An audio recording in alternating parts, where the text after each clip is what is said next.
Bey Logan bonus question. Say that 5 times fast. You ready?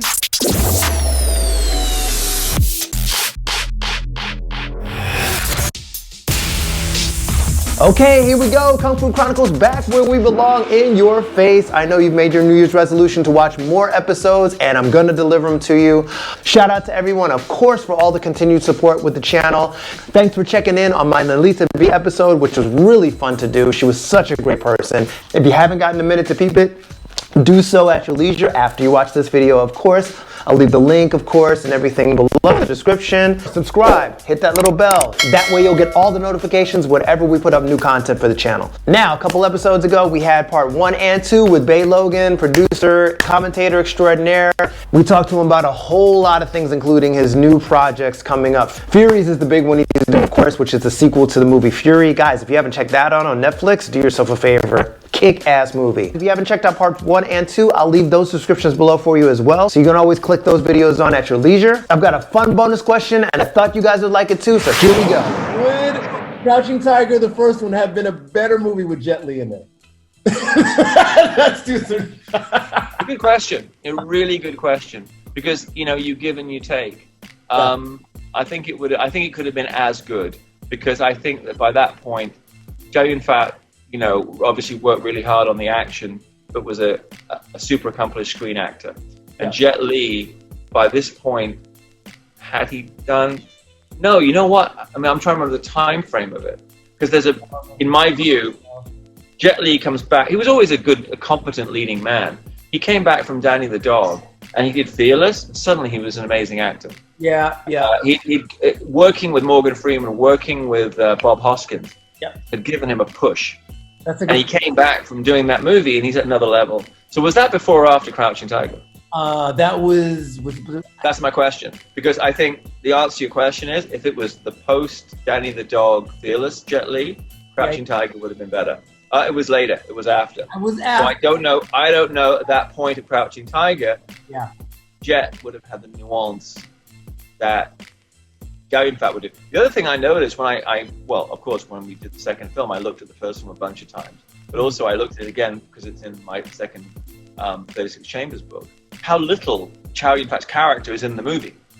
He movies very little, a small amount. It's much more Ziyi and Michelle Yeoh's film. And, he only gets a couple of, incidental fights. And, of course, one of them is the fight in the bamboo. But, I mean, it's all really about Ziyi. Right. He needs to hold up his side of the screen. And you need somebody of that caliber as an actor to make the most of that small amount of time. But I think it would have been interesting. Years ago, they were going to remake Dragon Inn with Jet and Michelle. And then the producer got shot and killed, and they abandoned it. So that would have been almost like a foretaste of what this would have been. And of course, you saw them in Tai Chi Master as a romantic couple as well. One of my favorites. But so I think that's my conditional answer is, it could be Chow Yun Fat, or it could be the post Danny the Dog Jet Li. So I guess what I'm saying is, it wouldn't have been better with Jet Li, because I don't think he was as accomplished as a screen actor at that time the movie was made, as Chow Yun Fat was. You're right. At that point, all he had was like Romeo Must Die and Lethal Weapon 4. No, and he was a good leading guy. And I think, I mean, the other thing is, a lot of screen acting, people don't understand. Like, when you have, Jet Li is a good-looking, focused individual, but when you liked him by Arthur Wong, and you have Choi Hart push his camera in Once Upon a Time in China, that does a lot of the work for you.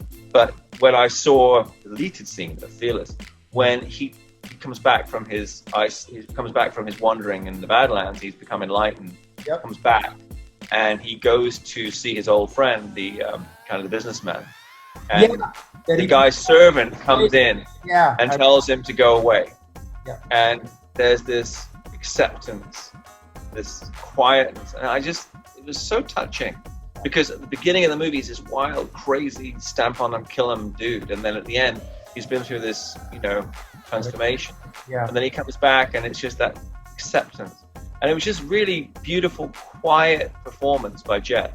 And I don't think to this day, I don't really get on with him as a person, Jet Li, strangely, but I mean, I do think that he has yet to have his full due as a screen actor. I agree. Because you dismiss him as being he's kung fu guy. But you look at Danny the Dog was a fantastic movie, a fantastic performance. Fearless was as well. I mean, yeah, no, he's just.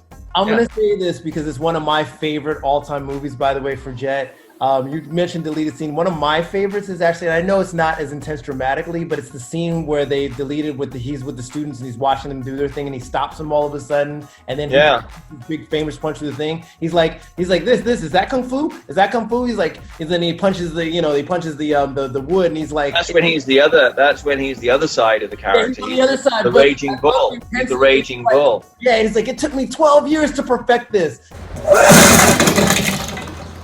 这一拳20年的功夫，你们挡得住吗？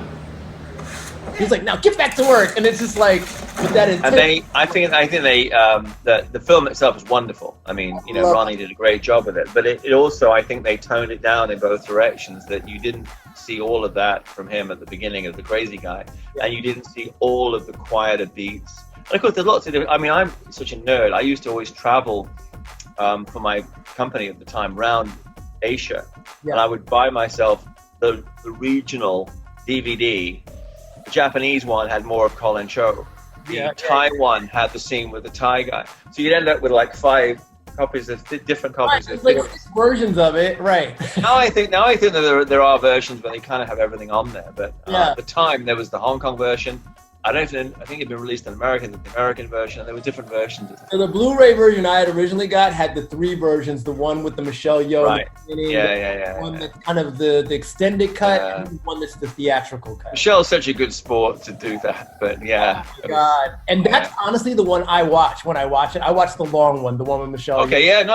I agree with you. I think it's, and I think Ronnie Yu did a fantastic job with it, and it's a shame he didn't come back to the genre afterwards and do something else, you know, the same level. But that's a great thing, you know. Well, this is the thing. If you make a bad movie, it comes back to haunt you forever. And if you make a great one, it's there forever. So, I mean, you know, you spin your money, you take your choice. So there you go. Crouching Tiger, better or not with Jet Li, Chow Yun Fat? You make the call. We've all watched the movie. It is what it is. Thought it'd be a little fun to just throw that out there and see what Mr. Bey Logan had to say. All right, guys, don't forget to like, subscribe, and of course, share the video. Give us a thumbs up. That's how we grow. So much good stuff coming up in this new year, as I promised. So keep on the lookout for notifications when the new content comes up. Guys, check out a few other videos you may like while you're here. Stay safe. See you in the next round, and keep punching.